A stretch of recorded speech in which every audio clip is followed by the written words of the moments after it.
the politics, completely rise above the politics. Cathy, if you know Maboneng precinct and all that. Oh, let's not even talk about Maboneng. Yeah, it was revamped. We were all happy and hyped up. Look, I don't stay there. I stay far away. I stay in Sandton, but I'm still within Joburg. It will eventually come to where I stay because it's the same leaders that are in charge of the city. But anyway, yes. I remember a time, Mpumi, sorry to chip in there. I remember a time when people would deliberately drive into the city, into the Maboneng precinct over weekends to go have lunch with their families because it was just so beautiful. And then crime started creeping in, and now I don't know what the state of the Maboneng precinct is today. It's shocking, Cathy. Look at, there's a guy that has actually written a book. It's called Johannesburg Then and Now. His name is Latila Mark. And he also documents the level of decay of Joburg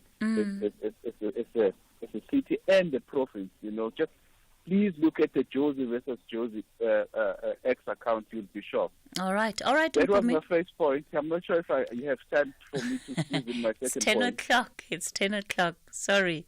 We're going to have to leave it there. Mpumi out in Johannesburg lamenting the state of the city. It's 10 o'clock and it's time for the latest news update.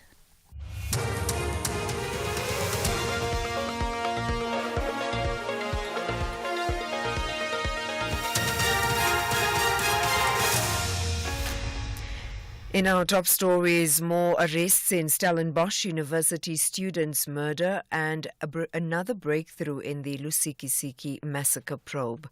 Good morning. Police say 3 more suspects have been arrested in connection with the murder of a first-year Stellenbosch University student.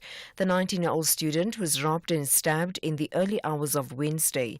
This brings to 4 the total number of arrested suspects.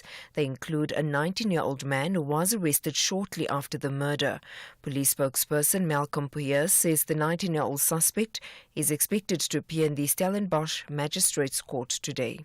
The victim was riding his bicycle down Broadchurch Street, Stellenbosch, when he was accosted, stabbed in the neck and robbed of his personal belongings. Intricate investigation by Stellenbosch detective in collaboration with crime intelligence led to the arrest of a 19-year-old male suspect within hours of the commission of the crime. Meanwhile, on Thursday, Stellenbosch Crime Prevention Unit arrested 3 more suspects, 2 males aged 29 and 28 as well as a 31-year-old female in Cluttersville in Stellenbosch. Police believe they've made another breakthrough in the investigation into the gunning down of 18 people in Ngobazana village in Lusikisiki in the Eastern Cape. The investigating team has recovered 3 AK-47 assault rifles and a high-caliber rifle. 2 people have also been arrested for being in possession of the rifles. 4 men will appear in the Lusikisiki Magistrates Court today in connection with the massacre. They were arrested in Port Shepstone in KwaZulu-Natal earlier this week. The National Police spokesperson Athlenda Mate says the high-caliber firearms have been taken in for ballistics testing to determine whether or not they were used in the commission of the crime. That led to the killing of the 18 Lusikisiki victims. Through intelligence and meticulous detective work, the high-caliber firearms were recovered on Thursday evening. They include 3 AK-47 automatic rifles and a 243 Steyr Machine rifle. Preliminary investigations indicate that the firearms were moved to another location after the killing of the Lusikisiki 18. 2 more suspects have been arrested after they were found to be in possession of these rifles. The pair was arrested in Flagstaff in the Eastern. Political analyst Cathy Mohlahlana says mass resignations from the EFF are expected to continue following the departure of the party's deputy president, Floyd Shivambu. Earlier this week, the former public protector and EFF MP, Advocate Pusiswe Mkhwebane, announced her resignation from the party, citing a lack of numbers in parliament and wanting to spend more time with the family. Yesterday, another EFF MP, Fana Mokwena, announced his resignation, giving unclear reasons. Mohlahlana says their resignations are not shocking. We are expecting more of them to leave after the National People's Assembly, that is the elective conference of the EFF that will be held in December. But it has been said that many people are not happy within the EFF. There's great differences where people are not happy. They are not able to raise their own opinions. The only opinions that matter are the opinion of a leader. We know about the contentious issue of immigration policy, which have made many people unsettled within the EFF because it costed them in the last elections. The family of the late former Judge Willem Heath says it will hold a private cremation service for him today. He died in Cape Town last week at the age of 79. Heath's son, Marinus, says a memorial service will be held next week. The late former judge has been described as a pivotal figure in the fight against corruption in South Africa. President Cyril Ramaphosa has paid tribute to Heath, saying he will be remembered as an architect of government's fight against corruption. And finally, Zimbabwean analyst Dr. Ibu Mandaza has questioned where the $20 million or 350 million rand will come from to compensate farmers whose land was seized more than 20 years ago. Earlier this week, the Zimbabwean government announced its plan to begin compensating white farmers whose land was seized during the controversial land reform program initiated in 2000. The aim of the move is to restore trust and stability in the agricultural sector. Mandaza says this may further complicate the country's debt issue. It's a complex situation. I think it's all linked to the debt relief strategy that they've been discussing for some time. In other words, the Western countries insisting on compensation as part and parcel of resolving the debt issues attendant to the Zimbabwean situation. As you know, our debt is very large. There's a dispute as to the exact figure. Some say 21 billion, but others say up to $30 billion, and it's growing every day. Recapping the top story, police say 3 more suspects have been arrested in connection with the murder of a first-year Stellenbosch University student. The 19-year-old student was robbed and stabbed in the early hours of Wednesday. For SAFM News, I am Anne Musa.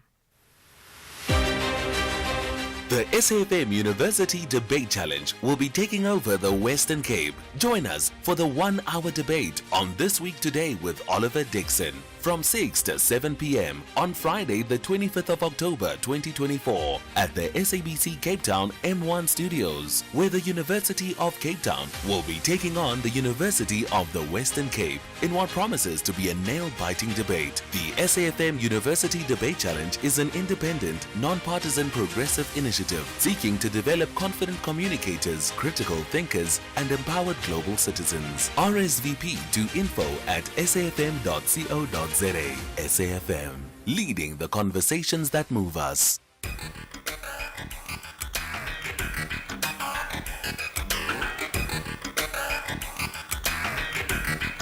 The Talking Point with Cathy Mohlahlana. Weekdays, 9 a.m. till midday.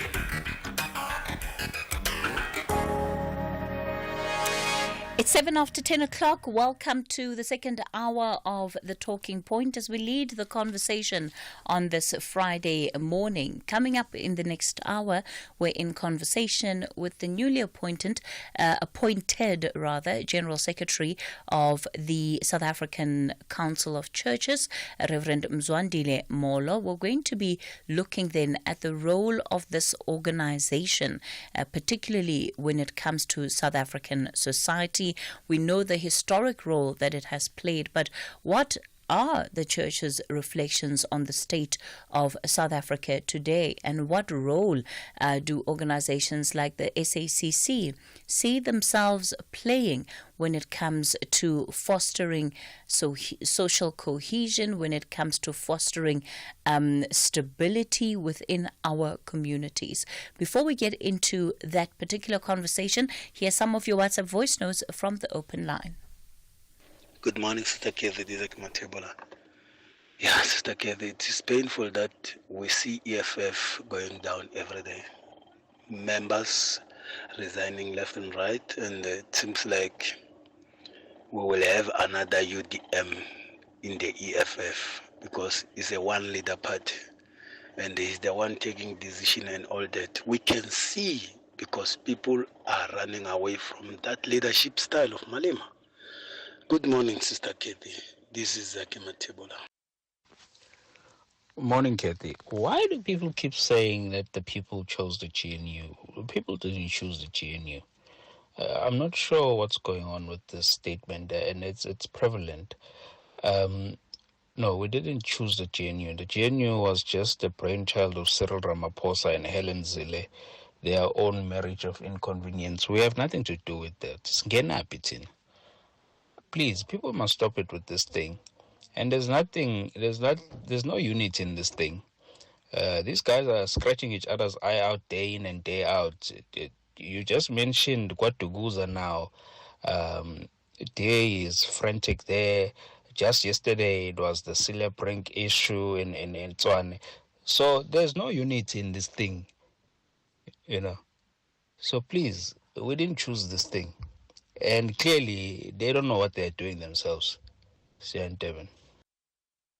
Good morning, Cathy. I want to disagree with the caller who said we must keep quiet about Pala and wait until President Ramaphosa is no longer the president. I think we are setting a bad precedence here, so that every president that comes must capture all institutions to escape accountability. We need accountability. We must be vocal, especially ordinary South Africans. It can't be business as usual that they escape accountability, they capture all the institutions. It is wrong. It's what is Nolan Mafefe Limpopo. Thank you, Cathy. You know what, Cathy, in terms of this, in regards to what you are saying with the cops, with the police, I think you've got it spot on. I mean, we shouldn't have to have cops that are responsive to bad. Of course, they should be responsive, but that shouldn't be the only thing. You know what I mean? Criminals should be afraid of being criminals. They should be afraid of, having to take that step into being, the horrible citizens of our country. So I completely agree with what you're saying. I don't know how, but somehow we need to be able to nip everything in the bud before it goes crazy on us. Sbo here. The Talking Point with Cathy Mohlahlana. Weekdays, 9 a.m. till midday. Well, let me welcome onto the show then this morning Reverend Mzwandile Molo. He's the new General Secretary for the South African Council of Churches, alongside a list of newly appointed members, of course, for the SACC. Reverend Molo, good morning to you. Thanks for coming to studio. Good morning, Cathy, and good morning to your listeners. Wonderful to be here. So it seems the one thing that we can learn from the SACC, from the church's peaceful elections, no drama around. we had no drama around who must leave and who must come in. How do you get it right?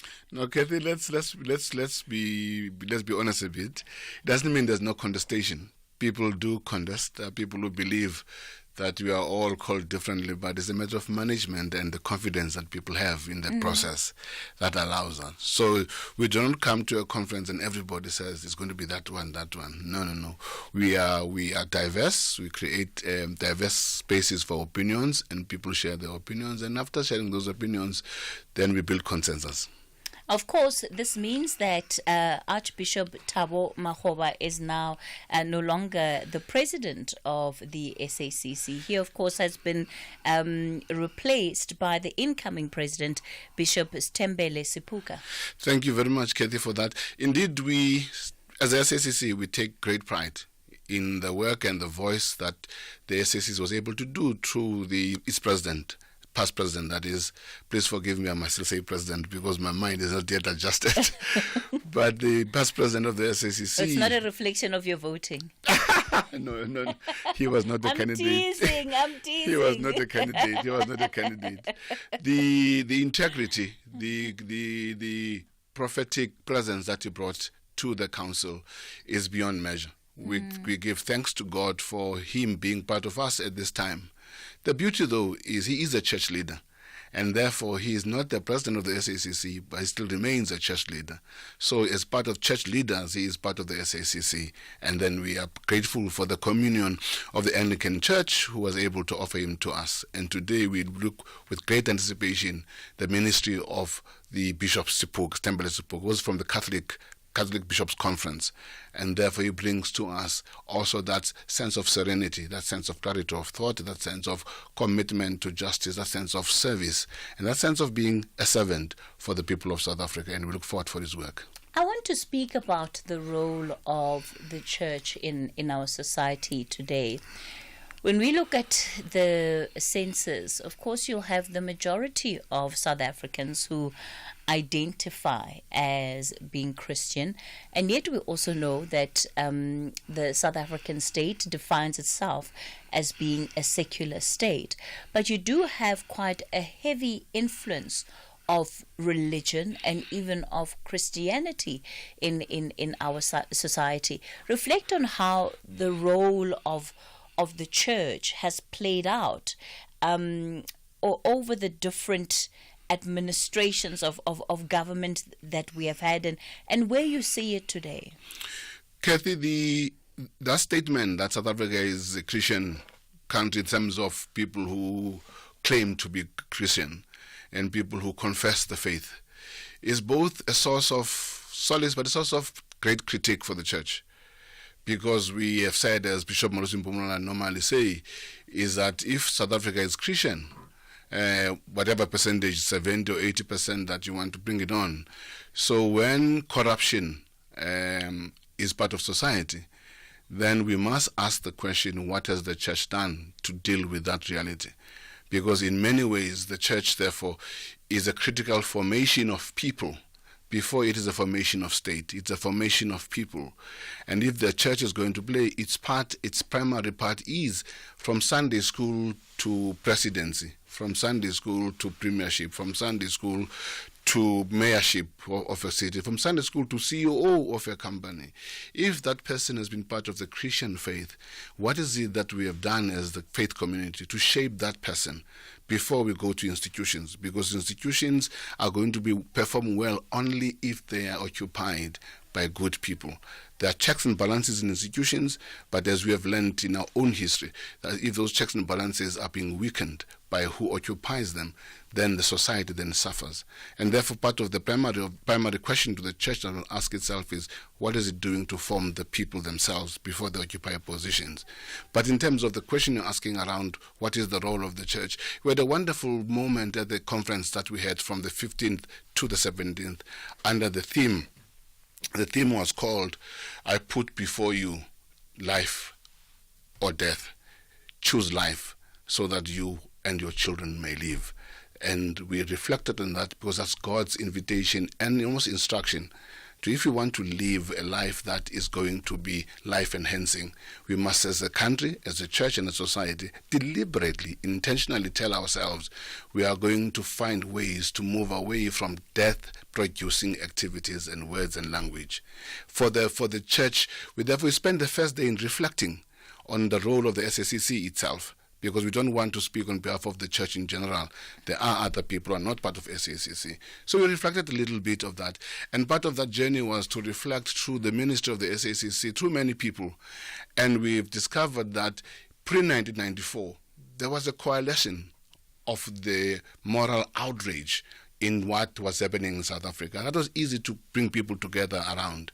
In the new dispensation from 1994 with Nelson Mandela and Thabo Mbeki, and then later on Cathy Mohlahlana and Jacob Zuma and then Cyril Ramaphosa, there's always then, it emerged as a danger, because in the building of the new state, in the new society, many of those who were part of the church ended up contributing with the request that the church, as the most spread out institution, I'll give an example to you, Cathy.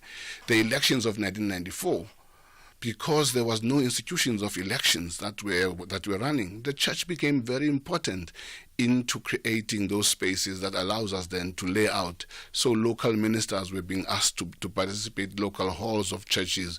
So the church became an infrastructure that allowed us then to build on that. And out of that then, many people then joined the ranks of serving the country through government institutions.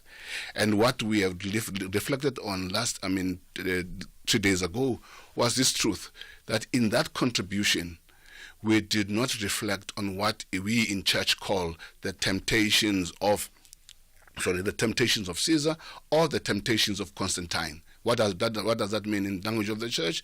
Constantine is this wonderful emperor who came in and protected Christians, but he moved beyond protection of Christians. He said Christianity is the official religion, so to speak, of the empire. What that meant is that the state and the church became too close. So by the time the church wakes up, the state is already taking over and running the affairs of the church.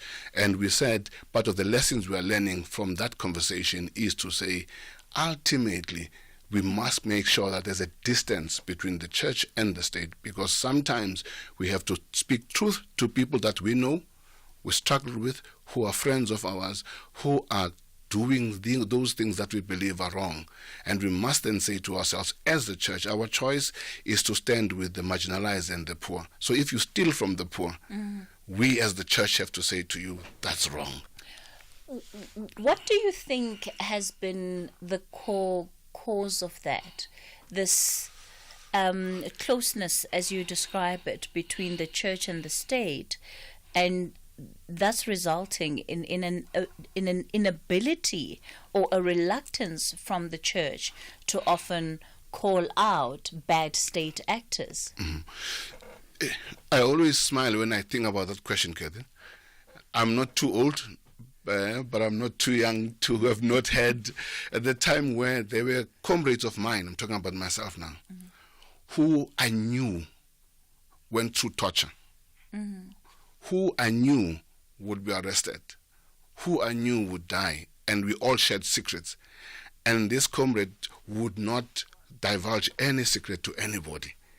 And therefore, and then we have this nobility of struggle, this idea that we're all struggling for the same thing. We are all moving forward to make this country what some of us would say the Freedom Charter wanted, others will have a different opinion of what it is. So we have this commitment. So we come into the moment of statecraft, of creating a state as a vehicle to realize what we thought is possible. So the benevolence, the belief, the idea that Cathy, with your own friends, it takes time to get to realize, but what they're telling me about my friend is true, because you think you know them, you've journeyed with them. And I normally illustrate it in a very simple way for myself. I could never believe somebody who was prepared to die will be bought by 100,000 rand. I could never believe that. So when that comes to you and you say to yourself, and you go to this person and say, I see you've got this new pair of shoes. Where did you buy them? And he says to me, no, I bought them. Somebody gave me something. But people tell me that you stole from them. And they say, no, I didn't steal anything. You know these people. And in the language of the time, they are counter-revolutionaries. So therefore, because you know you have been with this person in struggle, it's difficult to get to a point where you say to them, your point of departure is a point of believing the worst of them, because you've seen the best of them in most of the time. It takes time. I almost say to people, it takes time for me to know you're a thief, because I can only see when you're stealing that you're a thief. And the challenge we face down as the church is to confess our own inability to realize that all human beings, within them, carry the best and the worst of who they can be.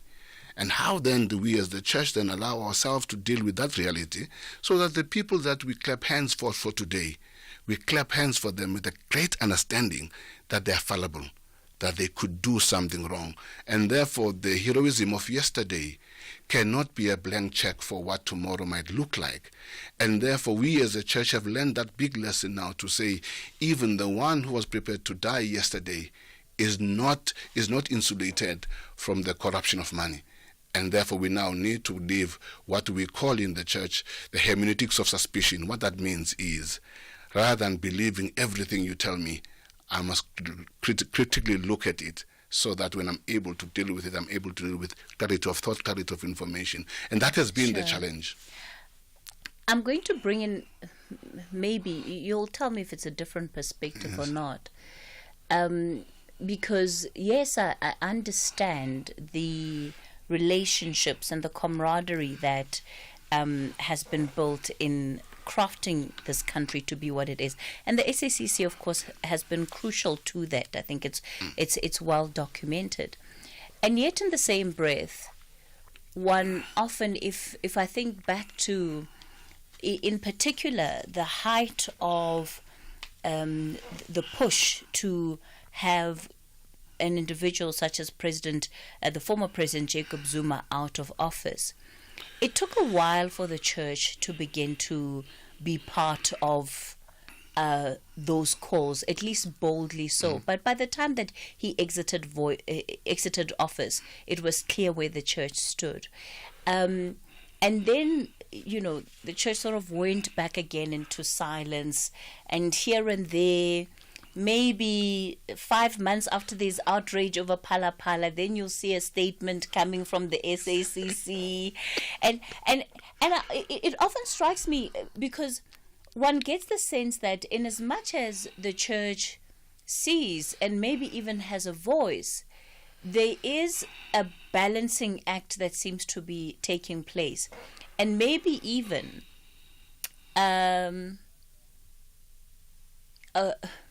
I don't want to say that the church itself could be well afraid of losing the benefit of being a close actor with the state, that because that is not inconsequential, that does have its own benefits. And so is it that part of the reason why the church is not as vocal, is not as bold sometimes, is because there is an awareness that says, well, if we say too much, we will maybe not be invited to these meetings. Our voice maybe will no longer be taken as seriously. Thanks, Cathy. I will start with the first one that you mentioned, the one that says, how long does it take for the church to interact and engage publicly? The SACC, I'm going to talk about the SACC now. SACC has a very basic policy that is instructed by Scripture. The Bible says, if I've got a problem with you, I must come to you first and say to you, Cathy, do you see this? What's happening here? And then Cathy then is going to give whatever responses that Cathy gives me. The second step of the church then is to say, let me get somebody else to go with me to Cathy and say, Cathy, what is this? And then somebody else is to me. Then we go to the public. Simply put, before we speak to the public, it is our responsibility to go to you and speak to you. I can tell you as a matter of fact, before any public statements are made, inclusive of the period you've referenced, church leaders go and say to the leader or leaders, this is wrong. Can you please engage us to tell us what's happening here, what's wrong? Which is a Christian demand for us. Because can you imagine, Cathy, that you are in your church and you are sitting in your church and your mfundis is preaching about you, and that mfundis has never come to talk to you and say to you, Cathy, we believe this is wrong. That is a basic biblical principle that we take, to say the first step we take is to engage you, speak to you, and find a way to deal with that, Cathy. Linked to that, then, we are able then to make public statements that allow us to share our outrage. And we have done that, Cathy. And maybe society, and because we're a church, we live under the idea that we are not a perfect institution, so we're open to criticism, and people can criticize us, and people can tell us where we are running short. Perhaps where we can accept is the length of time between what we do in the private and what we do publicly, that we need to shorten so that society has got confidence in what we do.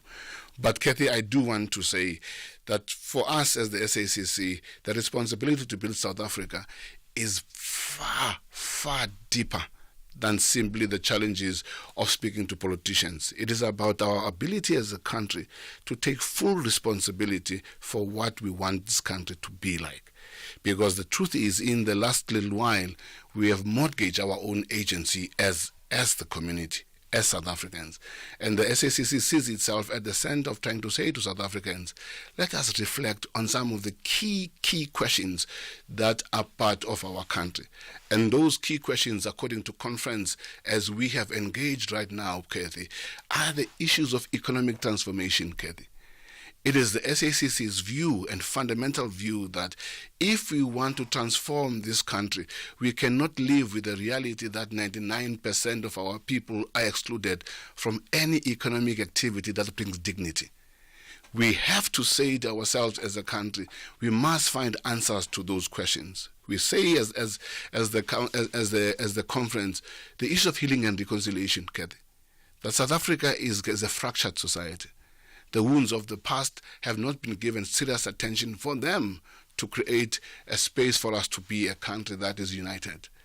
The reality is we depend on Siya Kolisi and Rassie Erasmus winning a World Cup, and Hugo Broos now is trying his best.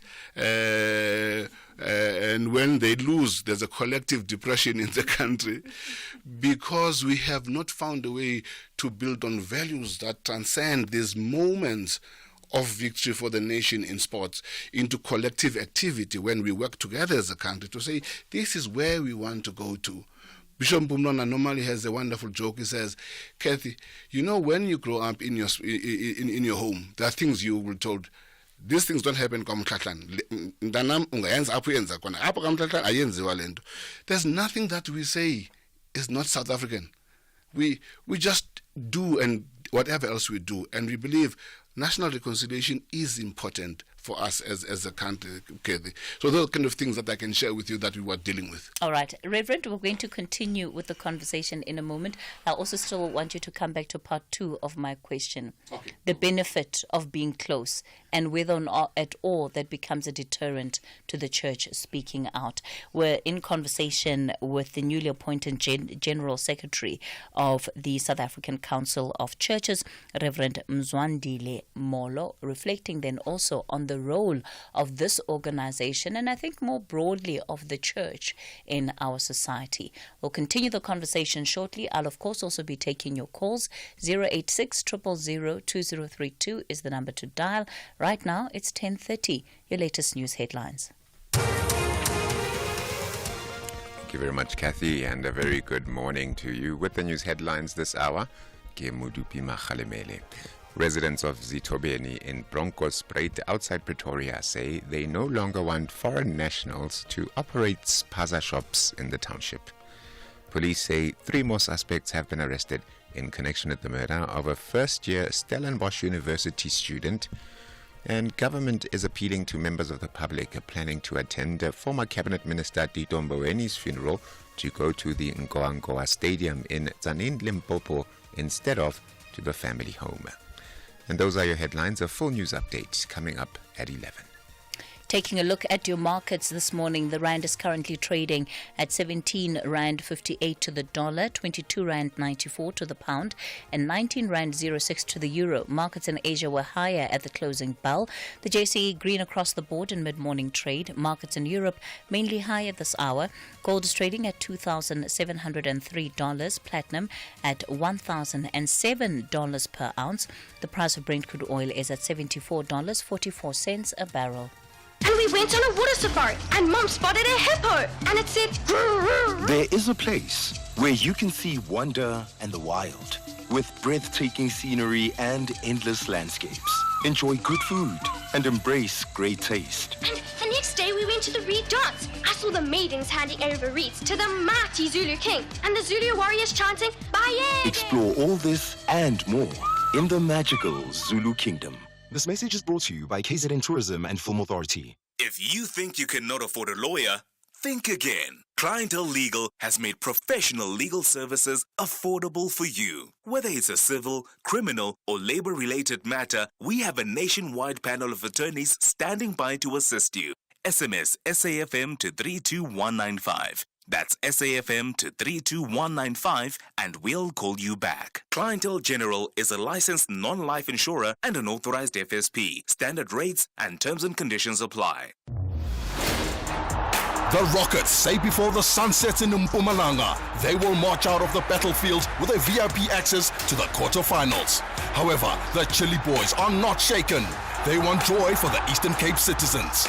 This is the second edition of the Carlin Knockout Cup Round of 16. Fagukesi!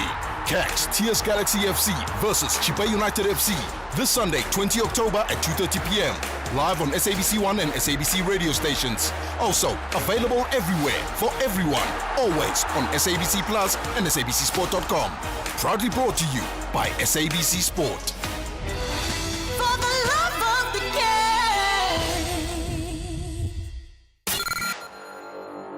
Tweet at SFM Radio and at Cathy Mohlahlana. You're listening to The Talking Point. We continue our conversation with Reverend Mzwandile Molo, the newly appointed General Secretary of the South African Council of Churches.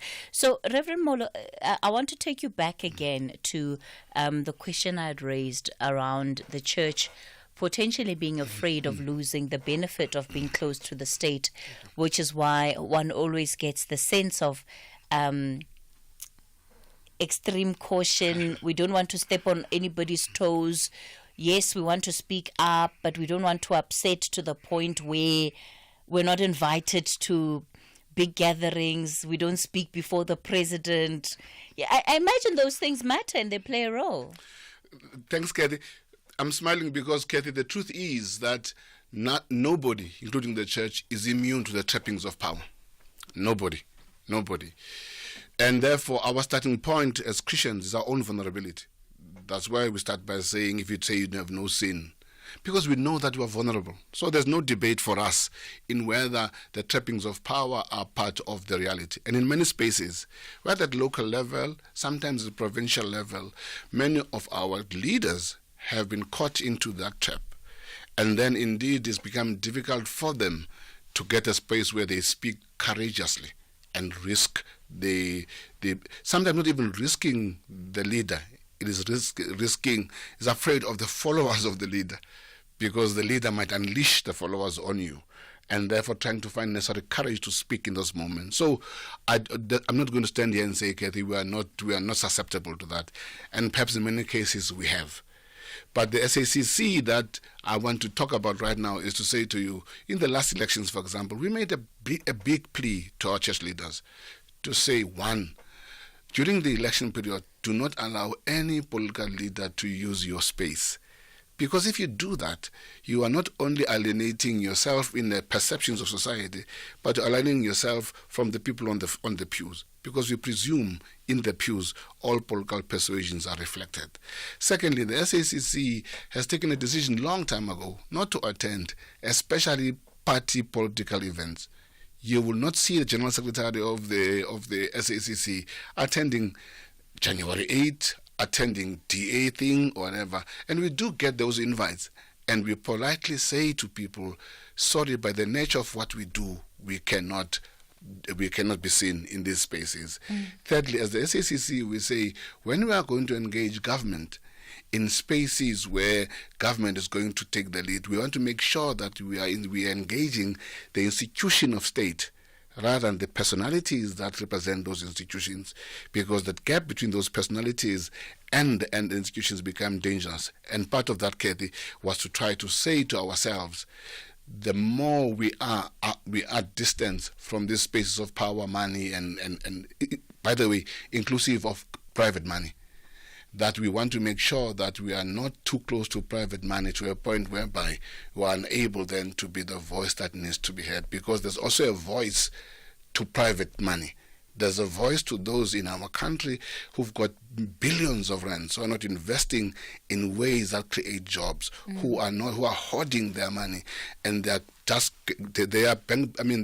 their balances of their companies has got nothing to do with what happens to people, but everything to do what happens to their bank statements. And all those things need to be spoken to. And as the SACC, we commit ourselves to that work. And I do take the criticism that sometimes we fall too close to power. And at conference, for example, the conference we come from, delegates themselves told us, please keep the distance. Let us hear the church very clearly and timeously, so that we are not left with a void and a vacuum. And that's what this previous conference has given us as a commitment and as a mandate. Reverend Molo, what we have also seen in our country is that the church, and understand because there are different groupings and formations of the church, and they have nuances that are quite separate from each other, and perhaps that's why we don't have what is solidarity even among the organizations that represent churches in this country.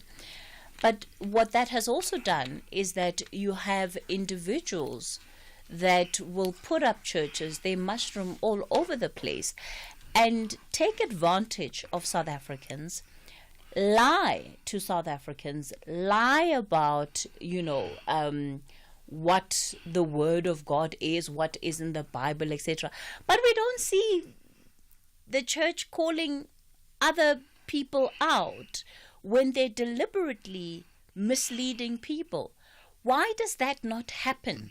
Because, again, we have seen this happen at a mass scale, where individuals are being deceived by people who are claiming all sorts of things, but the church is quiet. And yet, because society sees the destructive nature and behavior of this, they then think, but then I don't want anything to do with the church, because how do they allow this to happen? Thank you very much, Cathy. There's a nice word you use, Cathy, the word quiet. Maybe we're not loud as we should be, but we are not quiet at all on this matter. We have there are three things we have done. We have issued public statements that says to our people, according to our view, that behavior is not Christian at all. That's not church-like. I'm going to use an old example. There's nothing Christ-like to trample on people's backs and jump on them and you say to them, you're healing them. There's nothing Christ-like there. There's nothing Christ-like letting people drink petrol or whatever else you want to talk about. And we've said that consistently and clearly, that as South African Council of Churches, that is not what the Church of Christ is about. And we've said that very consistently, clearly. Secondly, we have had conversation with some of them directly to say to them, we went in Soshanguve, the petrol thing happened. Bishop Mpumwana went there, and then Pastor Mguni was engaged and brought into some church leaders, other churches to engage with him. So there's work that's being done directly.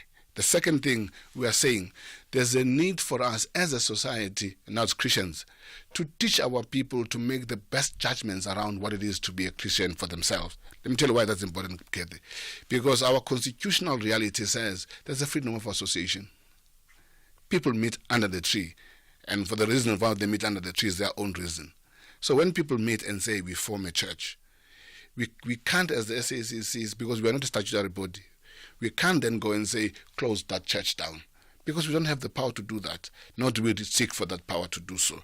So we have to, agree with you, have to be more vocal, consistently raise our voice around this matter, be in solidarity with societies who suffer in this moment. But we have not been quiet, Katie. We have spoken about this matter. We've engaged some of them directly. Some of them have prayed against the SACC. They called us Antichrist. They call us those people who do not believe. It's a funny thing to reflect on if you are like me. But they tell us that we are the ones who don't represent Christ, and they give us names. But we stand for those things, Kathy. And I want to say to South Africans, wherever you are, nothing about Christ should be that takes away your dignity. Being Christian is being invited by God to live in a loving relationship with yourself and others to enhance your own dignity and the dignity of others. If you're exploited, please know that is not God-like. That's not what Christ wants. If you are groomed for sexual exploitation by somebody who calls himself or herself a man of God, a woman of God, that is antichrist. That is not godlike. So all those things we call on our people and manage to tell them. Ultimately, we also say to the state, no criminal must hide behind religion. If somebody steals, if somebody abuses people, don't say they say they're a church, we cannot investigate them. Don't say we can't arrest that person who abuses people because he says he's a man or woman of God. That can't be. Why do you think it has been so easy for people to use religion or to hide behind the veil of being a church or of being a man of God or woman of God, as you put it? Because the examples are there across the board. And in fact, more and more one gets the sense that it's easier to hide behind the veneer of being a church and conduct fraudulent and corrupt activities, because it seems that, there's just so much grace that is extended, unnecessarily so. Probably sociologists and people who study the impact on religion of individuals might be much more informed than I am on this matter. But I do want to say this, that the appeal to our people to a being who is out there looking for the best of us when we live in the most desperate of situations makes us vulnerable to abuse. And therefore, part of the message that we need to deal with as the church, it is how to best prepare our people to be spiritually alert. I don't want to come to your radio, to your program, Cathy, and preach, but in the gospel there is a word Jesus Christ says, put all the spirits to test. In Xhosa they call it yiqikideni. I like the Xhosa one, yiqikideni. And when you qikida in Xhosa, it means you are pressing this thing. So don't let somebody come to you and say, hi, I'm a Christian or I'm a pastor, whatever. Qikida, if I can use that word, so that you are able to fully comprehend and understand what is happening. And the other challenge, Cathy, is we need to raise the living standards of our people so that our people don't live out of desperation. They live out of confidence and hope. And that's what we as a society need to do. And that's why those things I was referring to, Cathy, are important to us, because reconciliation, better understanding of self, better understanding of your circumstances, having the agency and the power to create things for yourself so that your life might be transformed, allows you not to depend on others, and therefore you are not less susceptible to them as you go through these things. Those are the things that we need to grapple with as a country, Cathy. That speaks to our education system, Cathy. It is that our education system is not producing well-rounded human beings who are active, who are doing what they need to do to transform their lives. Okay. I'm going to bring in the reflections of some of our listeners on this conversation. Of course, I'll also be taking your calls on 086 000 2032. That's the number to dial this morning. Your reflections then on some of the views shared by Reverend Mzwandile Molo of the South African Council of Churches. And what do you think should be the role of the church in post-democratic South Africa? What is it that the church should be standing for, advocating for? Where can they make the biggest contribution in our society? So let me then begin with some of the voice notes you've sent through, and then I'll bring in our callers. Good morning. Morning, SAFM, Cathy, and all the listeners. Cathy, I'm listening to Reverend, but we will be watching him because as a Christian, I'm glad that he's talking on the radio today. There are two things that stand as Christian. You'll know the truth will set you free. The love of money is the root of all evil, because we have seen some people can't escape that. Thanks, it's Lucy. Shalom, Cathy. That's just wisdom. What is so dangerous and what is happening into the church and which makes the church deteriorate is a leadership that has cling or depend to natural ability than spiritual abilities. Leaders must be carried by God. Leaders must be carried by the Spirit of God. And God, He chooses us not because we are perfect, but because of His work. So it's not our imperfection that hinder us to speak truth to the power, but it is the power of God that keeps us to live the life of the calling and in fulfilling that. So the church is in danger of natural ability, eloquency, and all these kind of abilities. Thank you. Bye. Good morning, Osketsi, and good morning to your guests, the newly appointed General Secretary of the SACC. My question is just very intriguing, and I would like to ask the Reverend, what is the role of the SACC in regards to, these various false prophets that are actually, in a way, doing money laundering in the church and are misleading people and having people do various immoral and questionable things within the church? What is the role of the SACC in controlling and monitoring churches within the country? That's my question. Thank you, Bryanston. Thanks for all of those contributions on the WhatsApp line, Reverend Molo. Thank you. The last point, I think we canvassed, Cathy, about that. The SACC firmly believes that it is God who calls, it is God who inspires, it is God's vision. And for us as the SACC, as we come from the conference that I constantly refer to, Cathy, is we are not involved in society for certain political strategic gains. We are here because we believe in the kingdom of God.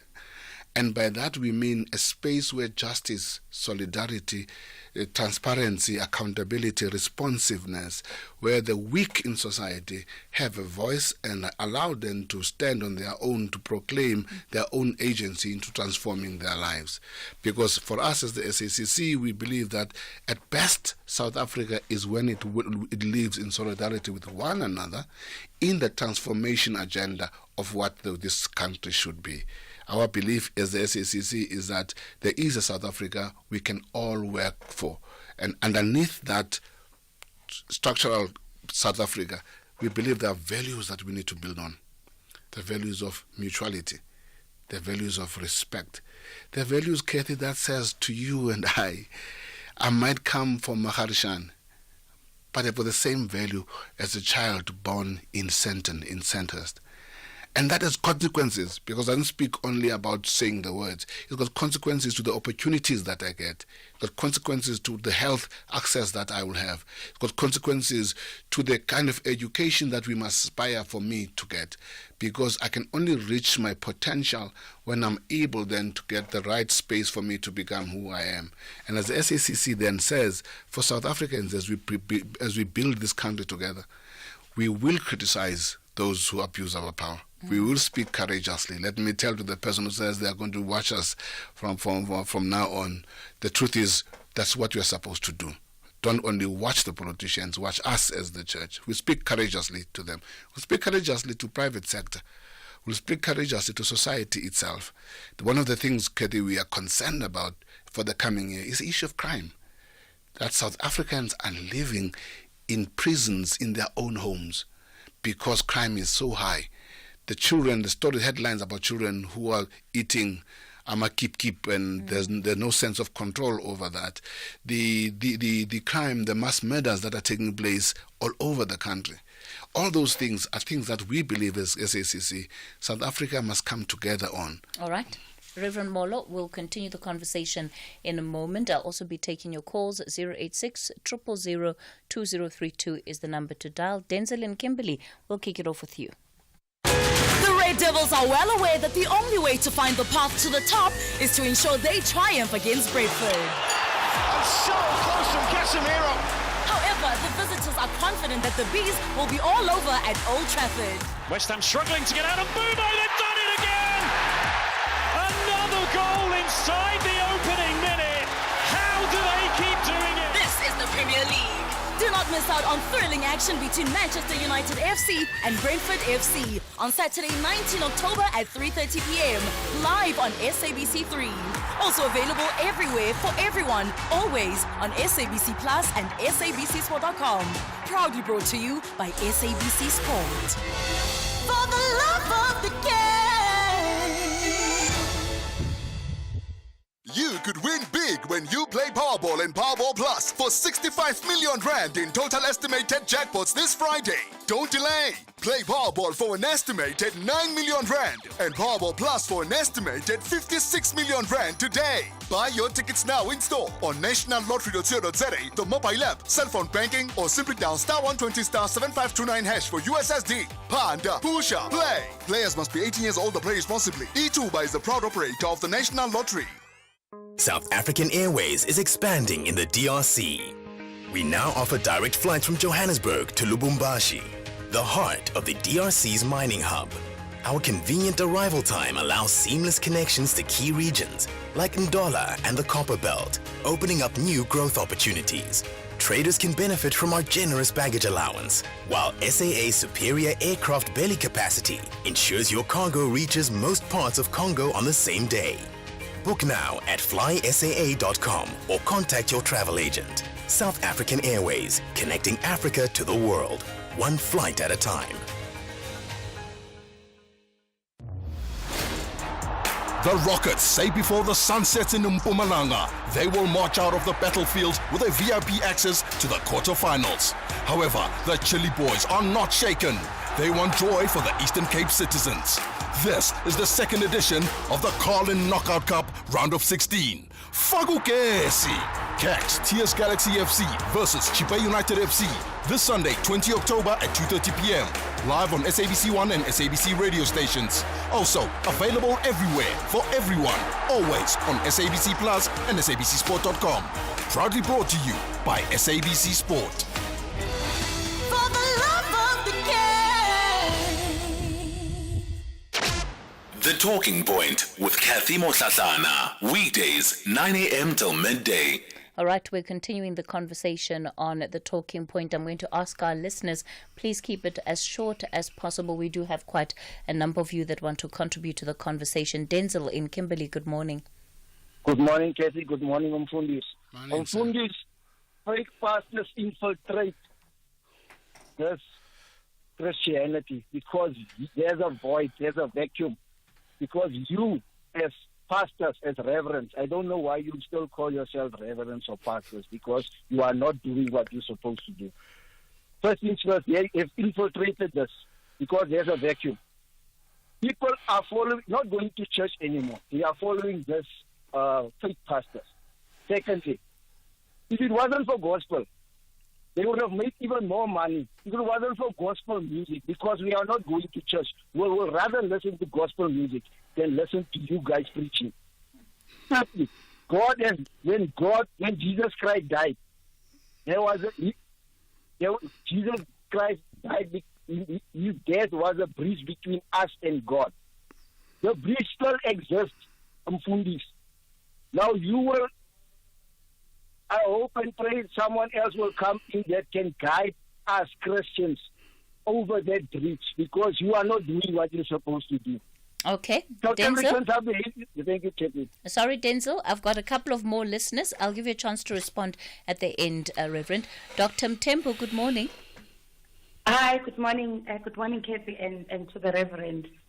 I'm not sure whether, the council is really, for people, particularly when it comes to gender issues and issues of sexual violence.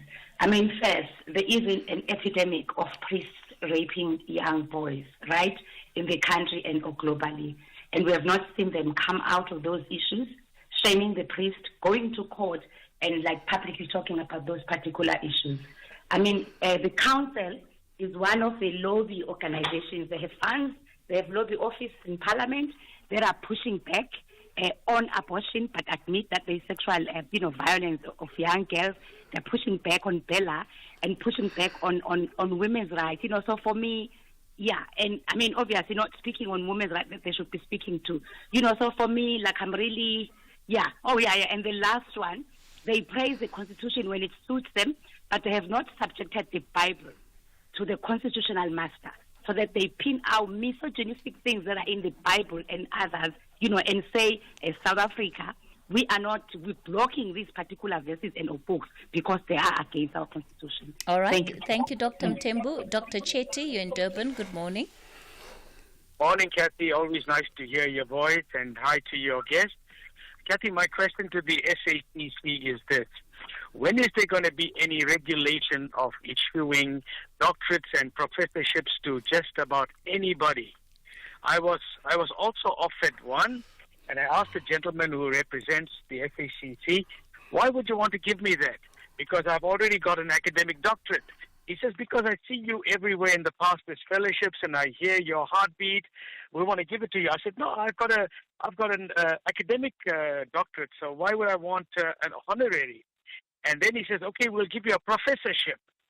And I just felt that was not meritorious. There was no criteria behind it. And I know of quite a few people in KZN region who've got doctorates from the SACC. When I'm not saying they're undeserving, but there's, what happens to those who have achieved it through academic means? It's like a slap in the face, you know what I mean? Dr. Chetty, does the SACC issue out honorary doctorates? I wasn't aware of that. I've seen it myself. I've seen it. I've got some of... The South African Council of Churches? Absolutely. Oh, geez, okay. I'm not aware of it, but thanks for raising it, Dr. Chetty. Let's get Reverend Molo to respond. Reverend? Thank you very much, Cathy. Firstly, I'm smiling because I'm chuckling, because the South African Council of Churches offers no doctorate to anybody. We don't offer any certificate. We don't even offer a baptismal certificate because we are not a church in that sense. So there's nobody we give any doctorate to. So if somebody's out there giving doctorates on behalf of the SACC, let us know, because they are wrong, they are fake. That's not what we do. We don't do that. So please, if you can leave your number with Kate, I don't want to do these things here, we can go back to you and tell you that actually that's not true. Secondly, on the issue of sexual violence, as the SACC, we are very clear. We have issued many statements, Cathy, and we have encouraged our own churches to develop what we call sexual harassment policies that allow them to deal with sexual harassment and sexual violence, at least within the church itself, in a manner that gives dignity to the one who are the victims, so that people do not feel that the church is a hiding place for those who want to abuse people. So we've made those statements very clearly. And in churches where these things have been found and been done, we have said, which is the third level, sexual violence is a criminal act. And therefore, everybody who do that must be arrested, and there's no church who must defend a criminal who abuses people, because it's more fundamental to us than simply the crime. It is the vulnerability of those people who enter those spaces, who come with trust, who simply say, we want to place ourselves in this space because here we can be vulnerable, because we believe there's a God who cares and loves for us. To betray that trust is deeper than simply mere criminality. And because of that, we are totally against that, Cathy. And to Denzel in Kimberley? Denzel is, I tell people that the church is open to criticism. Denzel can criticize us and tell us we're not doing that which what he believes God wants us to do. He believes that I shouldn't be called a reverend, I should be called something else. I understand that and accept that. And it is clear that there are people who hold the view that in this country, those of us who lead in the Christian faith have betrayed, if not disappointed, our people. And I accept that as a criticism that people can do. And all I can say to anybody who do that, please judge us by who we are, by not the stories you have from that person or that person. Because if you take an exception, Cathy, let's take journalism. If one journalist does something, and we know in this country, I'm not going to go to the brown envelopes issues. We don't have time for that. But you can't take that which does one or two that goes on and create a narrative that blankets everybody. All right, Reverend Molo, let me thank you so much for your time on the Talking Point today.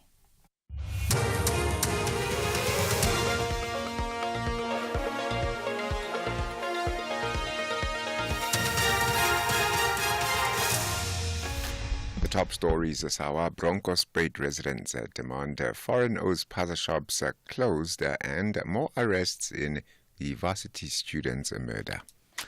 A very good morning to you.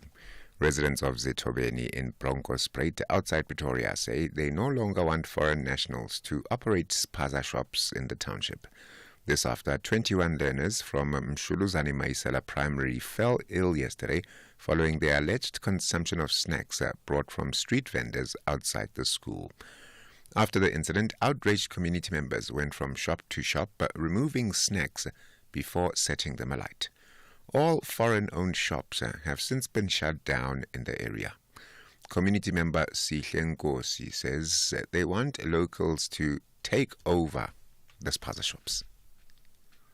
The one mandate that we have is that they should leave our community, which is Zitobeni, right now, because we no longer want them to operate or sell us anything, because they are selling us fake things, fake food, which is just decreasing our lifespan. We just don't want them anymore. We want to go back to our true spaza shops that are owned by our own black people who are South Africans, not foreigners that we don't know where they are coming from. Police say 3 more suspects have been arrested in connection with the murder of a first-year Stellenbosch University student. The 19-year-old was robbed and stabbed in the early hours of Wednesday. This brings to 4 the total number of those arrested. They include a 19-year-old man arrested shortly after the murder. Police spokesperson Malcolm Pochie says the 19-year-old suspect will appear in the Stellenbosch Magistrates Court today. The victim was riding his bicycle down Borchester Street, Stellenbosch, when he was accosted, stabbed in the neck and robbed of his personal belongings. Intricate investigation by Stellenbosch detective in collaboration with crime intelligence led to the arrest of a 19-year-old male suspect within hours of the commission of the crime. Meanwhile, on Thursday, Stellenbosch Crime Prevention Unit arrested 3 more suspects, 2 males aged 29 and 28, as well as a 31-year-old female in Cluttersville in Stellenbosch.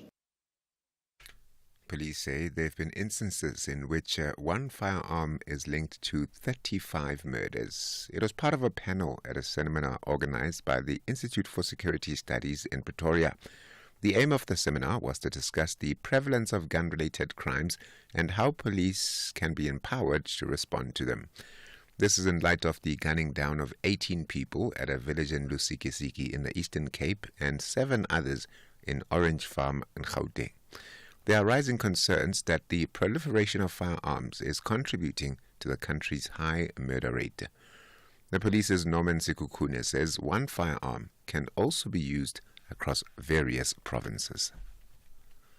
I use a firearm to go and eliminate person X. I borrowed it from Lizette. I take it back to Lizette. Lizette takes it to Bruce. Bruce go and kill some. So there is this movement of firearms where one firearm is moved from one place to the next doing this elimination. That's why you can find a situation whereby one firearm is linked in plus minus 6 or 7 provinces. Government is appealing to members of the public planning to attend former Cabinet Minister Tito Mbowene's funeral to go to the Nkoankoa Stadium in Tzaneen, Limpopo instead of to the family home. It says the aim is to afford the family privacy during mourning. Mboweni is expected to be buried in Sasekane outside Tzaneen tomorrow. GCIS spokesperson William Baloyi says dignitaries from across the country and abroad are expected to attend the event.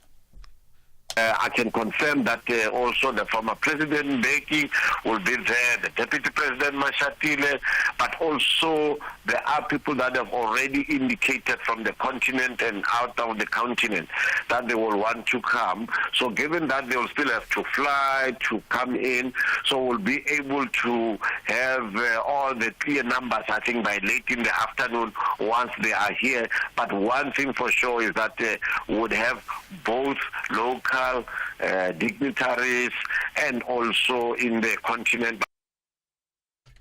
And Zimbabwean analysts have questioned where the $20 million or 350 million rand will come from to compensate farmers whose land was seized more than 20 years ago.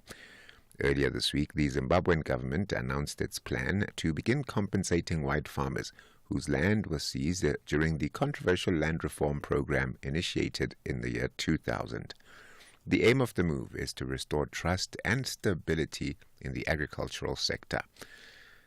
Analyst Dr. Ibo Mandaza says this may further complicate the country's debt issue. It's a complex situation. I think it's all linked to the debt relief strategy that they've been discussing for some time.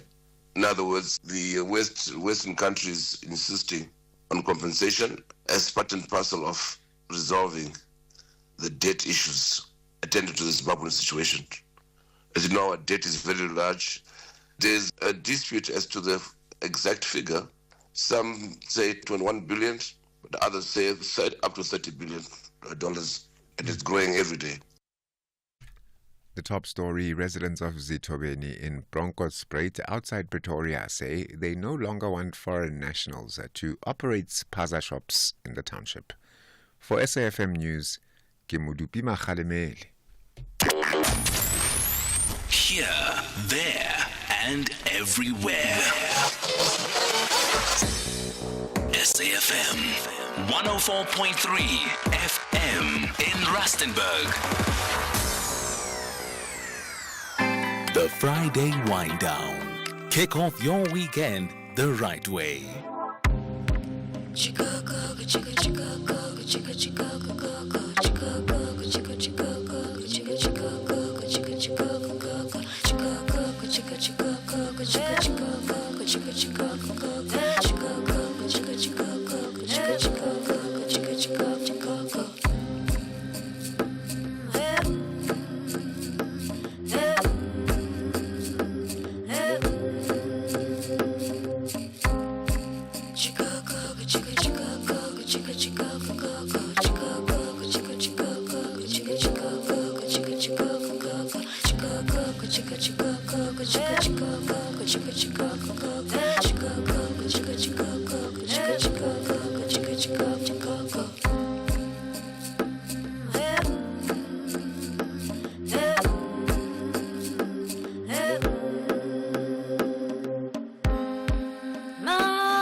Ke khobona jale fati na ditla kopana dilo je kamuka ke bona go saloka ditsela ja bophelo ditoro ja baruna di fela mo moye di fela mo moye di fela mo moye di fela mo moye di fela mo moye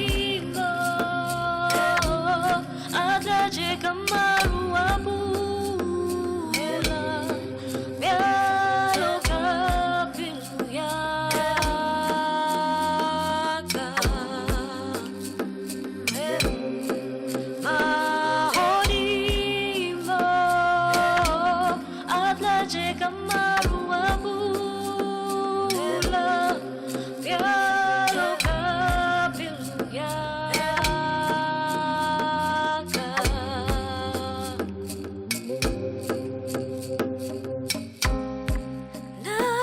Sejaba setla yamana nakusefitile dilo risatswana gotlaka go bohloko mopelo go boima re phela le swiswi ditlalelo ditlafelana ditlafelana ditlafelana ditlafelana ditlafelana hodi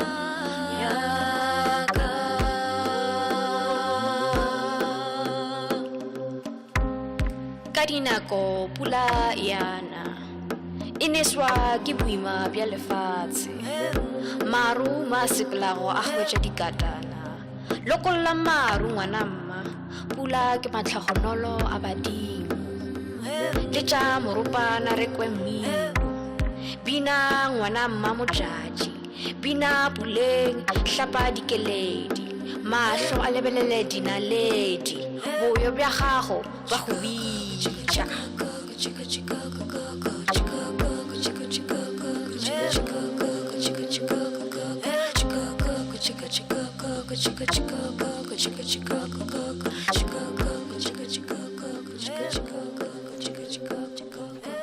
That is Maru by our Friday wind down guest Kwena Mokhokong. But her name, of course, her stage name, is it your Sasha Fierce name? Her stage name is It's Kwena. Kwena, good morning. Welcome to SAFM. Morning, Cathy. Morning to SAFM listeners. Thank you for having me. I'm going to ask you just to scoot, try not... Yes, I need you to speak into the mic. Wonderful, wonderful. So, you know, you are this little dynamic powerhouse. I tell you, she's not longer than 1.5 meters, judging by it. But you've walked into studio. You're so organized. You've got a whole camera setup. You're a one-man show. Is this what being an artist in 2024, being a young artist in 2024 is all about? Yeah, I think as an independent artist, you have to be versatile. You have to be well versed in many areas. Yeah. And someone like me, I've really explored many areas of my creativity, not just music. So you kind of have to learn a bit of camera work. You have to learn how to produce. You have to know how to write. A bit of everything is important so that you're all around it. So in key moments like this, when you have to think on the spot in 2 seconds, you know exactly what you're doing. Absolutely. And I think, you know, we haven't just seen it with just yourself, by the way, Kwena. There's been many other young artists like you who we've had the opportunity of interviewing. And I'm always sort of just impressed by the level of dynamism that is coming from young artists, because you guys, being innovative, doing all of this by yourself is something that you see as part and parcel of the package, which I think is one of the big differences versus sort of your older artists. Have you noticed that? No, 100%. I think, you know, to that point, there's two elements to that. I think making music now, you can be independent, and also from a cost-saving perspective, it's always so much better to invest in yourself, invest in your own, you know, whether it's equipment, whether it's your own knowledge, it's always best to do that. And then I've also found that, yes, it's important to work in a team, but you don't always have your team with you. So it's important to just at least know the basics of one or two things, you know. Yeah. Let's talk about your journey into the music world. You're still quite young, so let's say you are at the very beginning of that journey. How did you end up in music?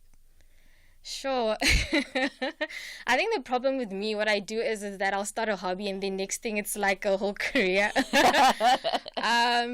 So how I started with music is that my grandmother got me my grandmother and my mother got me my first piano, and it was one thing led to another. Eventually,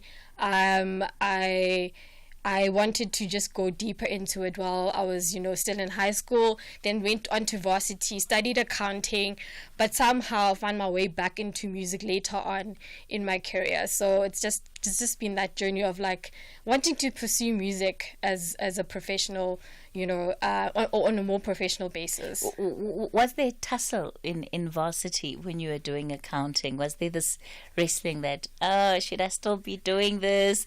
Should I be switching over? Were you always sort of with the drama kids, but then you have to focus on accounting, which has its own levels of demands? No, 100%. There was always like a tug of war on both sides. I think during the day, I was definitely within the books with those finance books. But in the evenings, you'll find me at poetry sessions or, piano classes or with art students, just really exploring my creativity.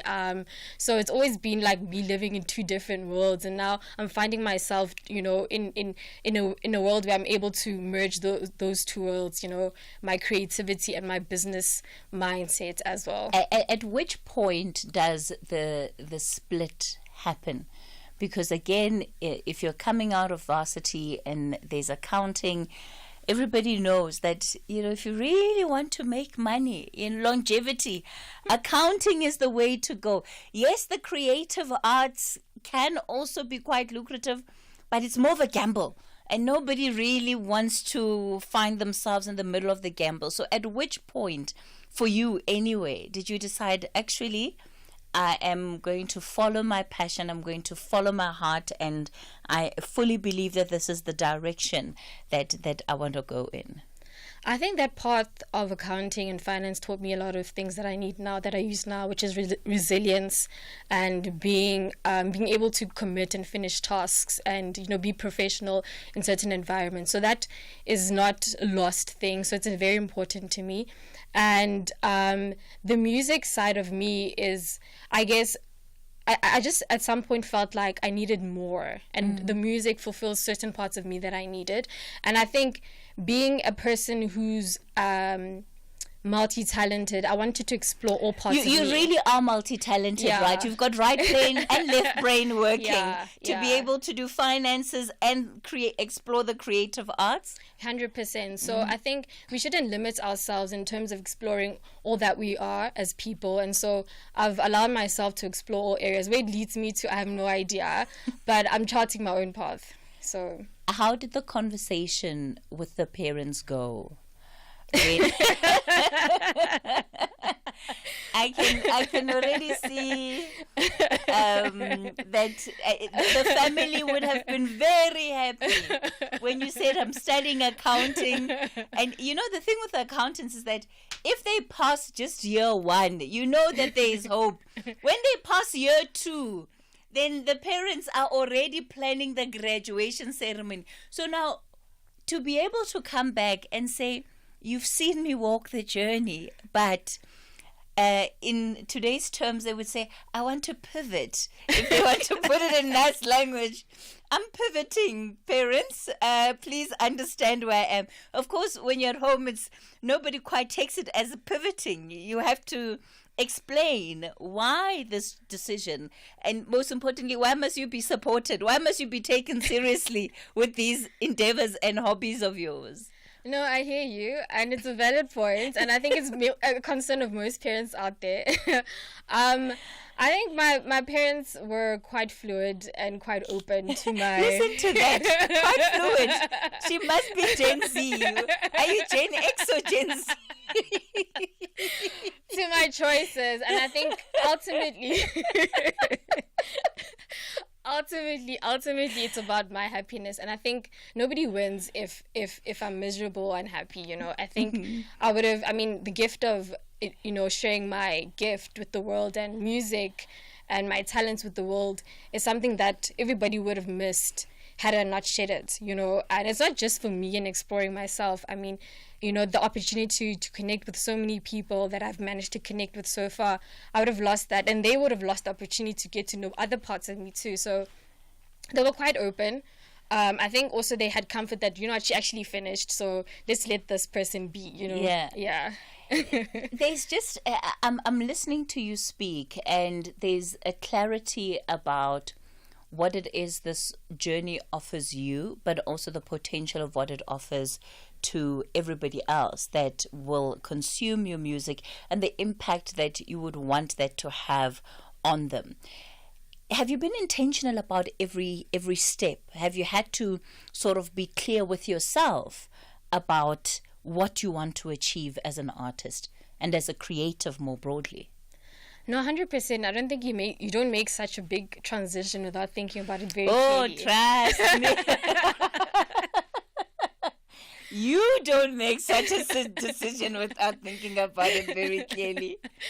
No, 100%. I think for me, it's everything that I do is intentional. It's ultimately about my purpose and sharing what God has given me, and it's about sharing positivity, it's about sharing love and sharing hope with other people, and that's what I intend to do with my music ultimately. So yeah. What would you say your experience has been so far then coming into the music world? And I'll ask you a little bit later on about the decision to go independent. You are a young person with a beautiful voice. I'm sure there are options for you to not be independent, but why you decided to go that route? I wanted a space to be myself without external influences, and I think there's a freedom of being independent and also being able to silence the outside noises. So when there's too many people in the pot, there's a lot of influence. I wanted myself to be free to do this thing and do it the way I wanted to do it with as little amount of external influences. So yeah, that's why I opted for independence. I don't know if that will be in the future, but for now, this is what I prefer. Well, when they say dynamite comes in small packages, they absolutely mean it. We're in conversation with It's Kwena. Ke Kwena. Why is it not Ke Kwena? It's Kwena. It wasn't even that deep, hey? My social media is already saying It's Kwena, so I just went with it. So it doesn't like a well-thought-out thing. I just went with it. Love it for you. We're going to bring you more of her journey and, of course, her music. In fact, let's go to Magukanye. Celebrating our music heritage right here on the Friday Wind Down.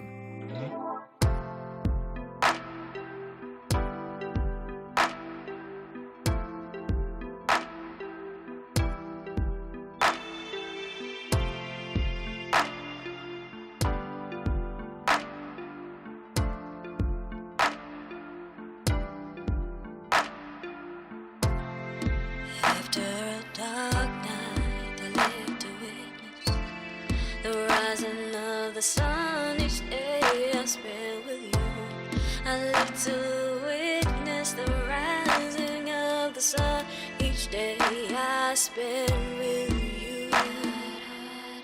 Like the day we met and spoke, my plight was, can flames be found in the present time?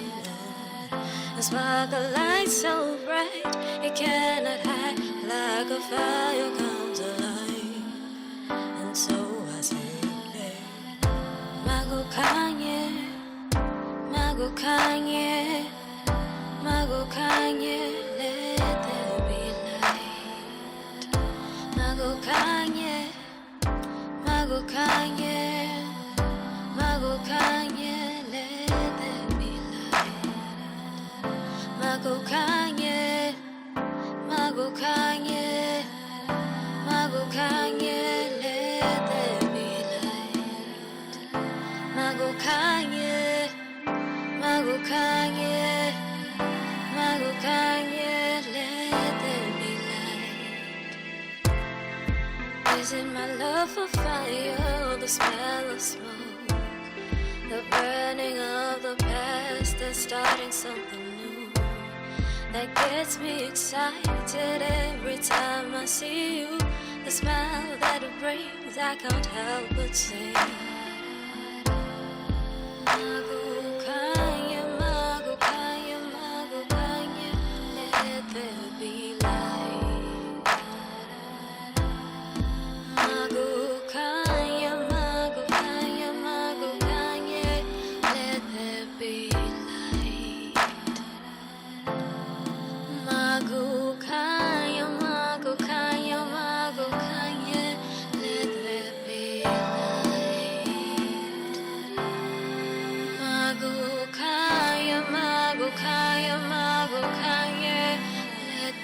be like to know as I am more than enough as we are. This is more than enough to know what wants can also be, but you throw all the doubt away. So when it's cold outside, we keep it warm inside.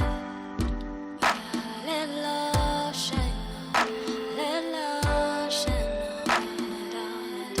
on and on. Magukanye, magukanye, magukanye, there be light. Magukanye, magukanye, magukanye, Magukanye by It's Kwena. She's our Friday wind down guest for today. Kwena, how would you describe your music? Are you wanting to necessarily fit any particular genre? No.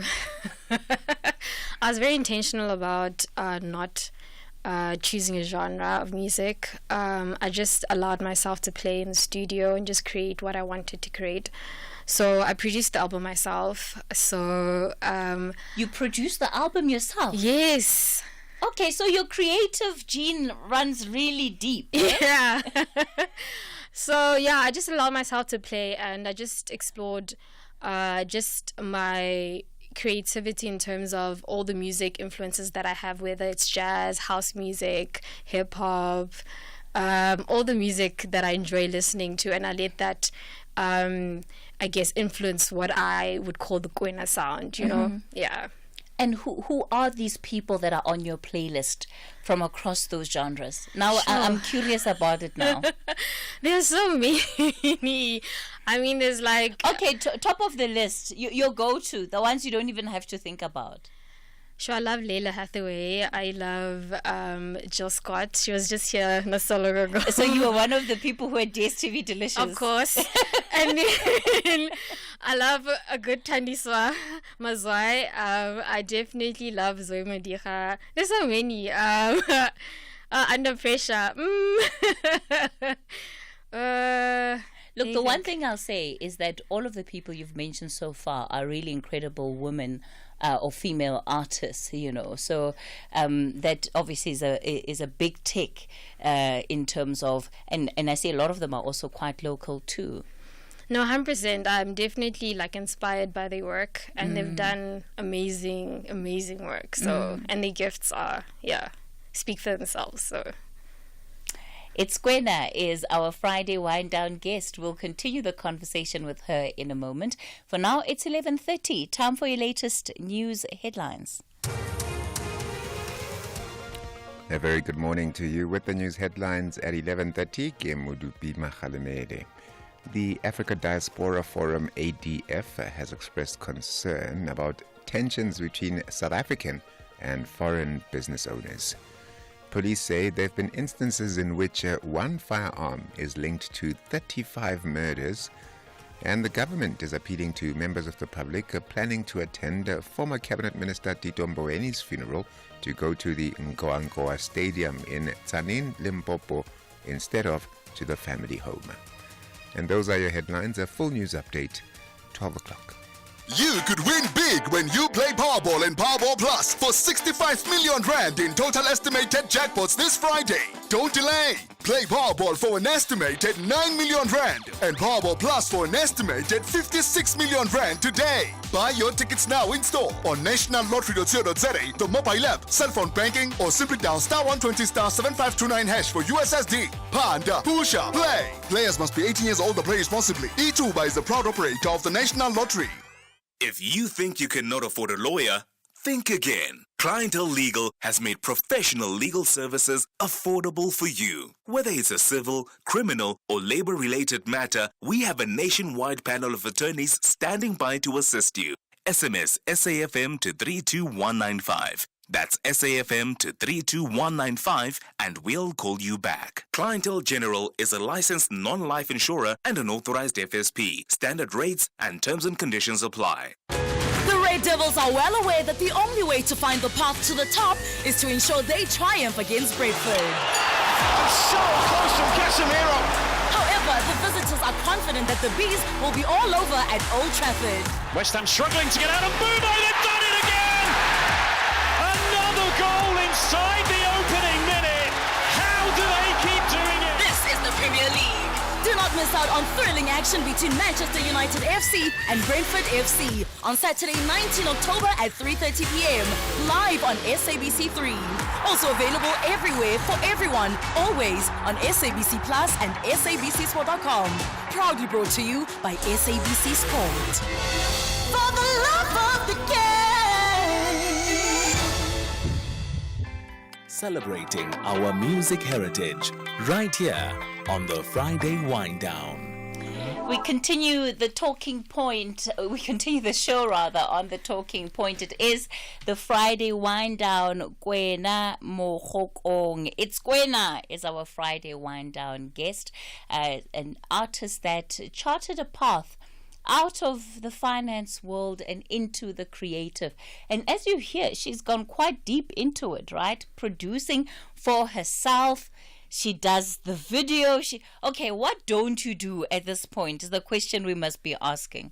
Where do you outsource services? Honestly, I can't answer that question. But I do outsource a lot, especially because like you can't do it on your own. Mm-hmm. But sometimes you do. But like, is it the frugality of being an accountant? I think it's just being smart. Okay, it's just being smart. I like that answer actually. I want to talk about sometimes the pressure that there is for young people like yourself as you're coming into the industry, and there seems to be a particular way of being that social media pushes people into. How do you deal with that? And how do you try and make sure that you're still so clear about who you are as an artist, what you represent, and not really sort of cave into what popular culture is doing or saying at the time? Sure, that's a good question. I think my faith grounds me a lot. And in addition to that, I think my support structure, my family also grounds me quite a lot. In terms of staying true to who I am, they always remind me of who I am and where I come from, you know. That grounds me quite a lot. And I think my personality type is such that I'm not necessarily easily influenced by other people and what they're doing. I tend to just do what I want to do when I want to do it and how I want to do it. So, it doesn't really bother me too much. So if somebody else chooses a different path, it's more for them, and I will always choose what makes me happy or what's true to me in the end. Do you think that might change over the years?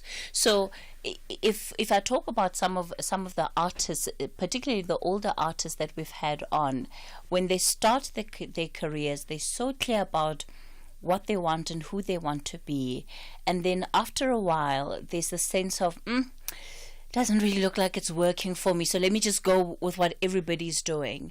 And then later on, they come back to that original self and say, actually, I should have never moved from this in the first place. Sure, again, to your point, I think I've learned from other people's, I'll call them, I guess, lessons or experiences. And I've told myself that I'm in this for the long term, you know, and I don't necessarily intend to do this instantly. So I've learned that everything that I intend to achieve will take time, and everything that is worth having takes time. So I'm very patient with my growth. So with that in mind, I understand that the success that I want to achieve won't necessarily happen overnight. It will take steps.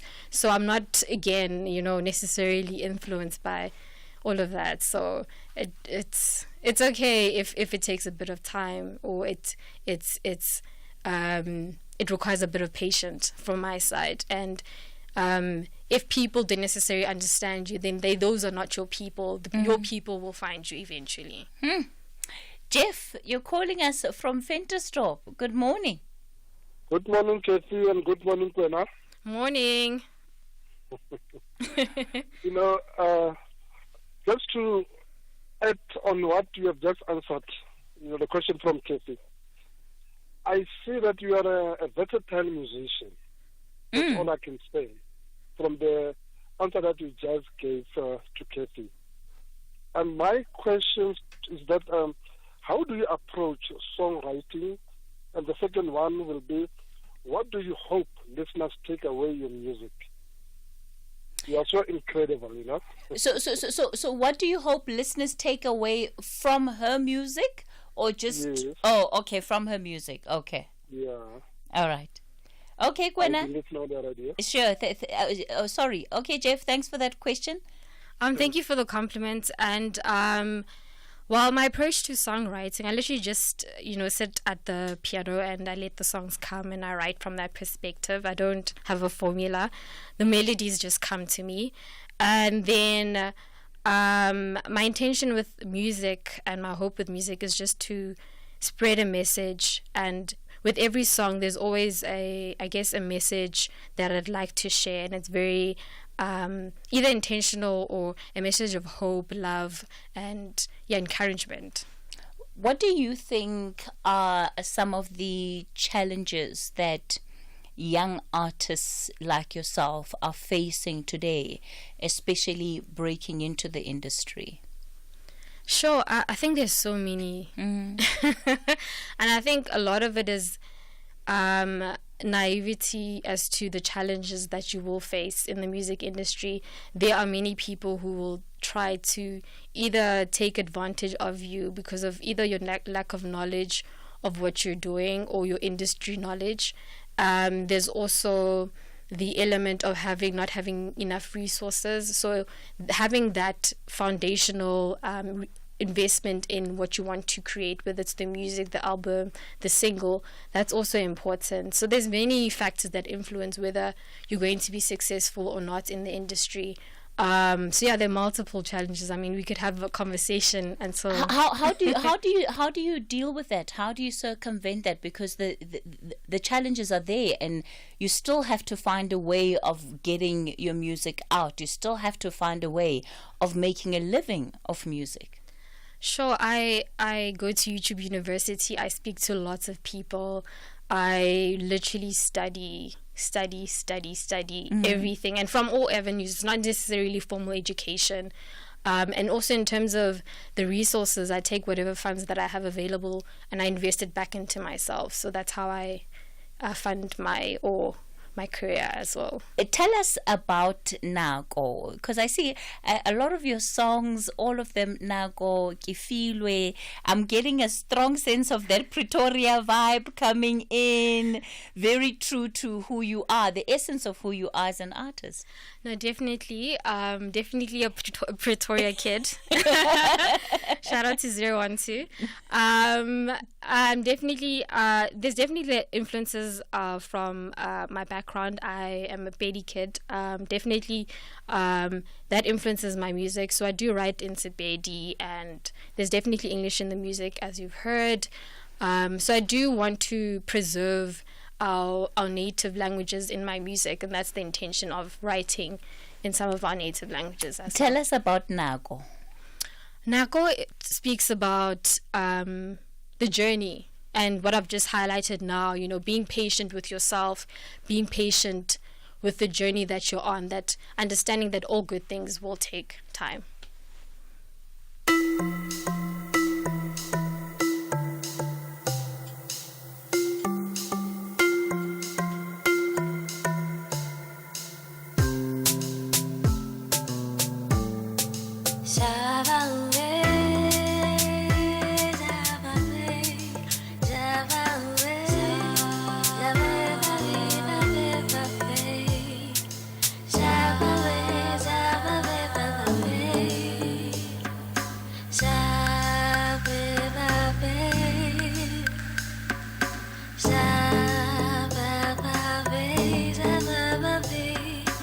It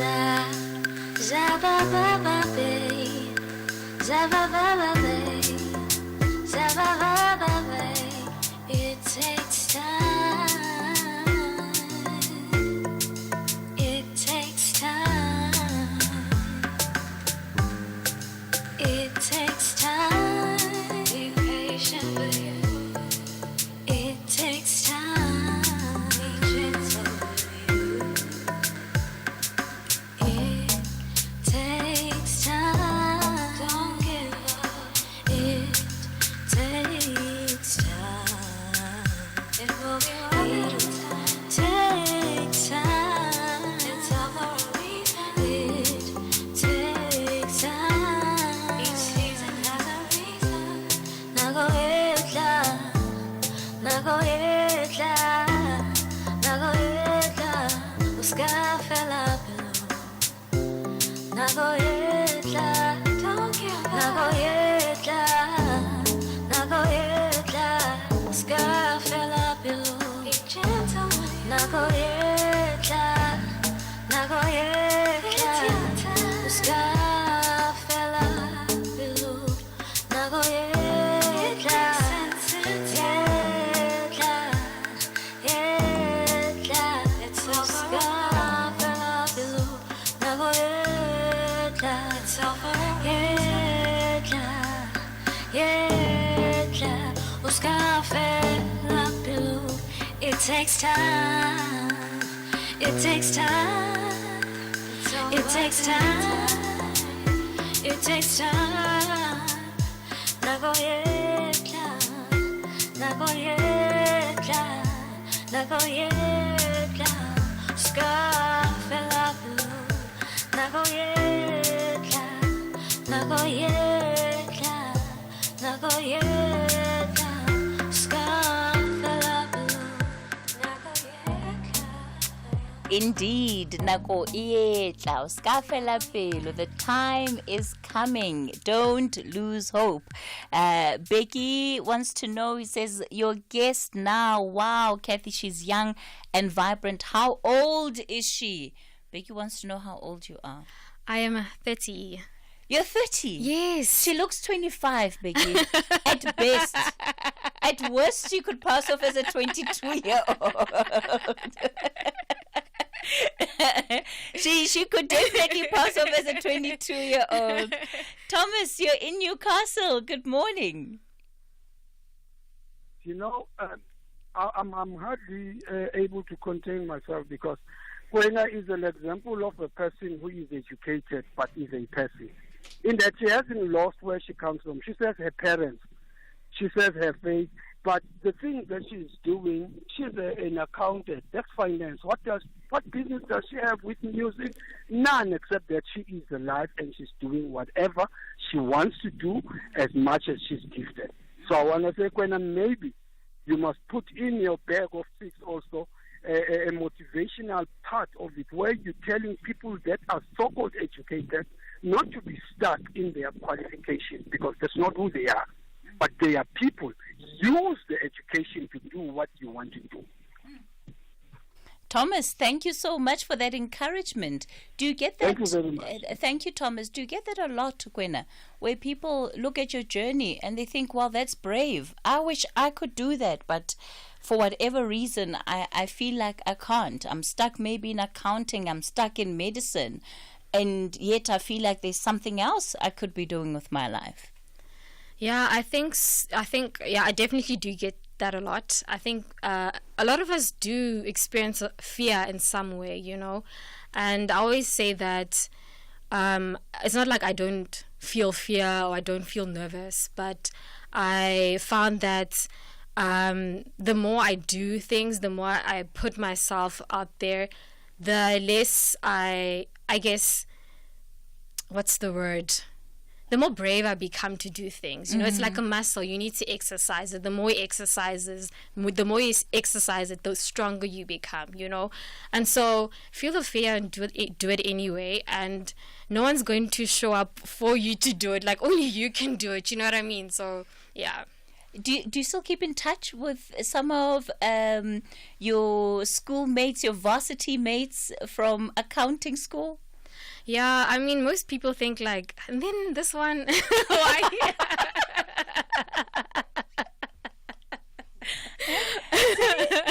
Describe it again. What do they think? Okay. Baring, Mboja, this is a safe space. It's a safe space. You can you can open up. Be free. Be free. It's like, and then this one, but it's more like, I think a lot of us live in a box, and I think we create our own prisons, whether we consciously do it or unconsciously do it. It's like you hold yourself hostage to a decision you've made 10 years ago. Maybe you were 16 and you decided that you're going to be a CA, and then now 10 years later you don't know whether you like this thing or not, and now you're still there. You can always pivot, like you said initially.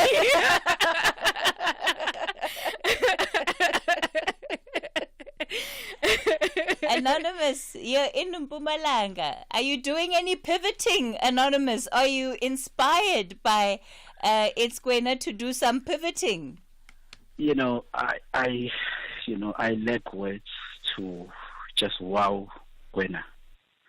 I'm moved by what is happening, by what I'm hearing. It's just that I won't reveal a lot of issues. I'm just an amateur artist, but I hear, I'm very wowed by this. And Kwena, please, this name, it's not just a name. Keep it up like that, and do well going forward. I'm wishing you good luck. Thank you, Anonymous. That's so lovely. I thought you also had a question for her. I have many, but I think one of the days I will meet her, and then I will remind her that I called as an anonymous, and I will tell her what is my name, and then we'll take it from there. But Kwena, I like what you're doing, especially with the patients. This song, and like this guy who actually commented to you about how you answered the question that Kate asked you, and the song as well, talks to what you actually are. All right. Yeah. Okay. I like you, Kwena. Okay, Anonymous, keeping it mysterious. Kwena? I guess thank you so much, and I'm encouraged. I hope you are too. Thank you so much for the kind words. I'm going to take a quick break. We're back with Kwena and more of her music. You could win big when you play Powerball and Powerball Plus for 65 million rand in total estimated jackpots this Friday. Don't delay. Play Powerball for an estimated 9 million rand and Powerball Plus for an estimated 56 million rand today. Buy your tickets now in store on nationallottery.co.za, the mobile app, cell phone banking, or simply dial *120 *7529# for USSD. Panda, Pusha, play. Players must be 18 years old to play responsibly. E2 is the proud operator of the National Lottery. After an impressive run in their first 5 matches of the 2024-25 season, collecting 18 points each, both La Rochelle and Bordeaux-Bègles are pumped up with high energy and eagerness to elevate their winning mentality to the highest level. Witness the collision of two giants, the top 14 rugby contest between La Rochelle and Union Bordeaux-Bègles on Sunday, 20 October at 9 p.m. Live on SABC Sport on DTT Channel 4. Also available everywhere for everyone, always on SABC Plus and SABCSport.com. Proudly brought to you by SABC Sport. For the love of the game. Celebrating our music heritage right here on the Friday Wind Down. Indeed, absolutely beautiful music heritage. And today, our guest in studio, it's Kwena. She's been chilling with us, should I say, for the last hour. And we're getting ready then to wrap up the show. Kwena, I want to talk about then the future. You, of course, have this experience of what it takes to be an independent artist, the work that you've been putting into it. When you think about the future and some of your plans around that, where is your focus going to be? I'd like to grow, pun intended, as as an independent artist, as a businesswoman, as an entrepreneur. And also I'd like to support other artists in the industry and also educate them about business as well as, the music, and so that they're also able to be successful in the industry. I think that's also important. That's what I'd like to leave for myself long term. With the experience again that you have, often what artists struggle with, well, based on what they sometimes tell us, is the business aspect of it and treating yourself as a business. Now that you are doing it, why do you think it becomes so difficult for so many people? It requires a lot of discipline, and not many of us are disciplined. Discipline with what? Managing money, managing yourself?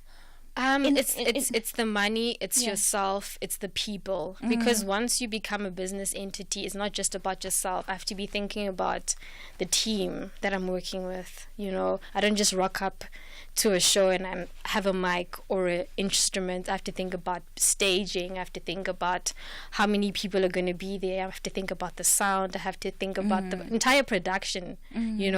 Whereas when you just an artist, just show up. You see, so. There's a discipline that is required and a willingness to learn, and I think not everybody's signed up for that, and I don't think everybody should be. I think you choose if you want to be part of that or want to know some of those things. It's maybe 20 years from now, you are back at the revamped SAFM studios. I am probably not even the host of this show, but what would you want to have achieved at that point?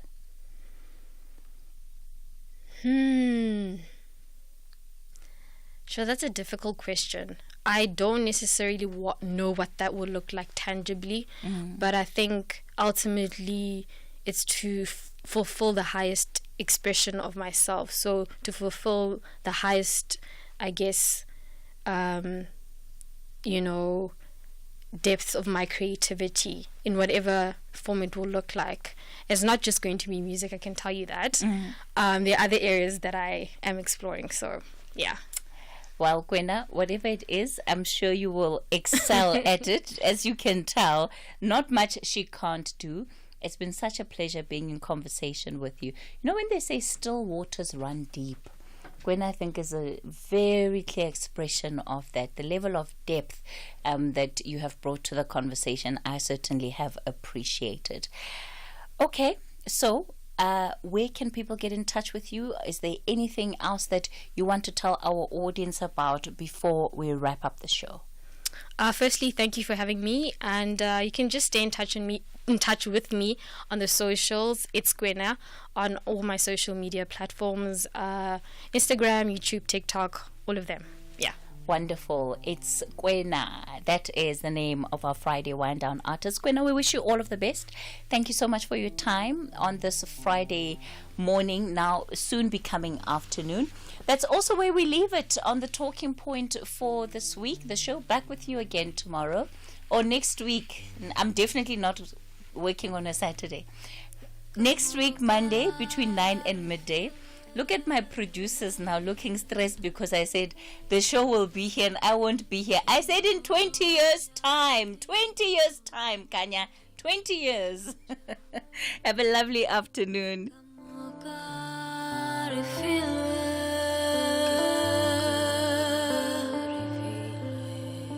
Dimpo Jabadimo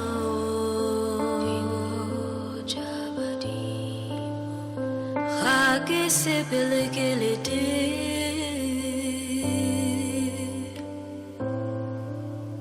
Kisipilale Baha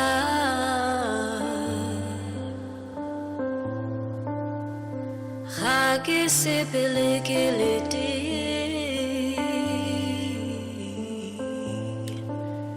ke sepela le baga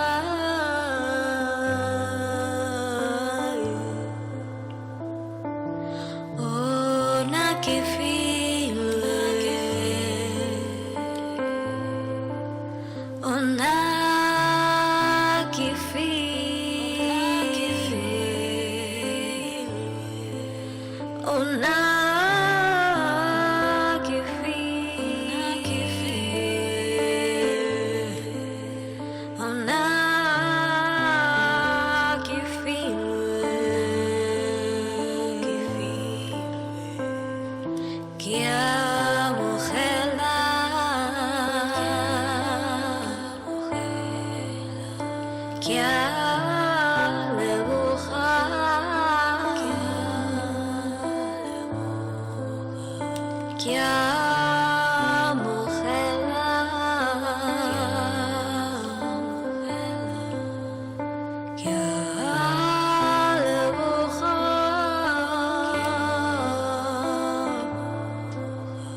If only we knew, if only we knew what we've been given,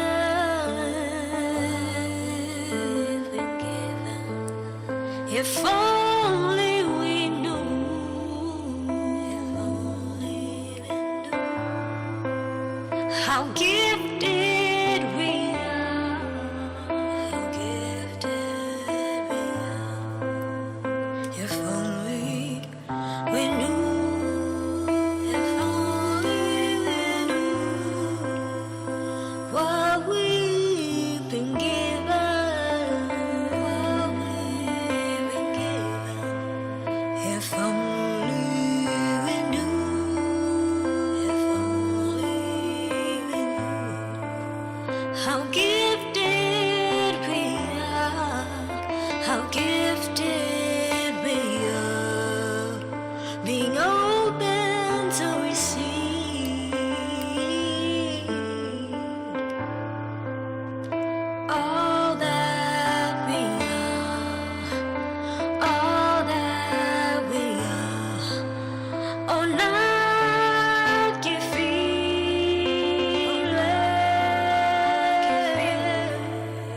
Oh, I've been given. Oh, not give feeling. Oh, not give feeling.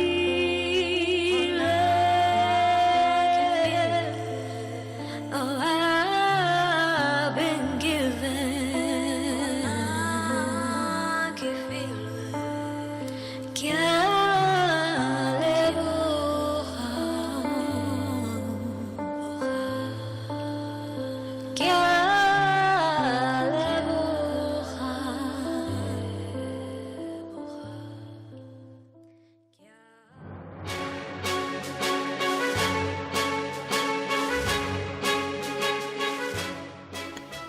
Well, a very good afternoon. It's 12 o'clock on Friday, the 18th of October, 2024. A very warm welcome and to Update at Noon here on SAFM. Leading the conversation, I'm Sakina Kamwendo. Coming up in the next hour.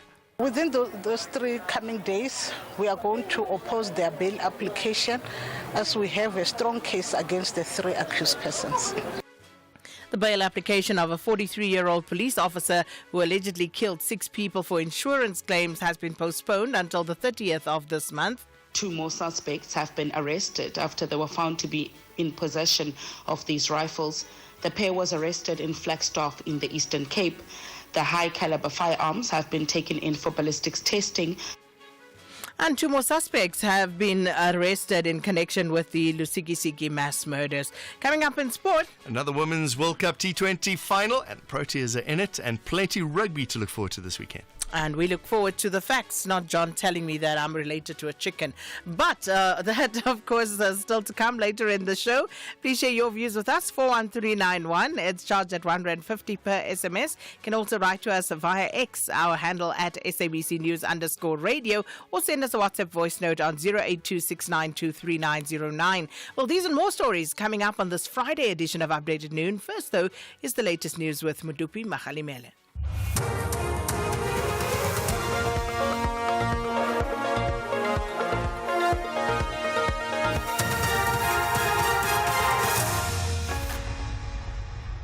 Thank you very much, SK. The top stories this hour: concern over tensions between SA and foreign business owners, and Broncos Bay residents cancel their march.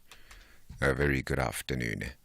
The African Diaspora Forum, ADF, has expressed concern about tensions between South African and foreign business owners. This particularly relates to business conduct as well as the standards and health practices. This after the death of a local business owner in Sharpeville this week sparked protests in Spaza business sector. The ADF's Bongani Mkhwanazi says the focus should be on ensuring that businesses meet the requirements of the SA Bureau of Standards and comply with the law. He says they're calling for the restoration of law and order. The law must actually follow due diligence to say if there is wrongdoing, a certain spaza shop owner must be the target, not all spaza shop owners. If bylaws are being enforced, it must not be a political gimmick. It must be because certain spaza shop owners or migrant businesses are not adhering to law. Meanwhile, angry residents of Zitobeni Township in Bronkhorstspruit outside Pretoria have cancelled their march to the city centre, where they had planned to shut down foreign-owned shops. The cancellation follows a meeting between the residents and local police. Yesterday, the outraged residents went from shop to shop, removing snacks before setting them alight. This after about 25 learners from Mshuluzani Maisela Primary fell ill after allegedly consuming snacks that they brought from street vendors outside the school. Community leader Johnson Shibambo says police must act swiftly to ensure that spaza shops only sell safe food products. It's very, very bad. Very bad. Communities feel bad. Now you are trying to ask the police the way forward because of yesterday you are trying to take out the Zimba on the shop. So now they want to know what is the way forward, what must I do because of about those warehouses that are making those Zimba. Police say there have been instances in which one firearm is linked to 35 murders. It was part of a panel at a seminar organized by the Institute for Security Studies in Pretoria. The aim of the seminar was to discuss the prevalence of gun-related crimes and how police can be empowered to respond to them. This is in light of the gunning down of 18 people at a village in Lusikisiki in the Eastern Cape and 7 others in Orange Farm in Gauteng. There are rising concerns that the proliferation of firearms is contributing to the country's high murder rate. The police's Norman Sikukune says one firearm can also be used across various provinces. I use a firearm to go and eliminate person X. I borrowed it from Lizette. I take it back to Lizette. Lizette takes it to Bruce. Bruce go and kill some. So there is this movement of firearms where one firearm is moved from one place to the next, doing this elimination. That's why you can find a situation whereby one firearm is linked in plus minus 6 or 7 provinces. Government says about 5,000 people are expected to attend the funeral service of former Cabinet Minister Tito Mboweni tomorrow. It says the funeral service is expected to start at the Roman Catholic Church in Heinertsberg, outside Zanin. The second part will be at the Nkowankowa Stadium. GCIS spokesperson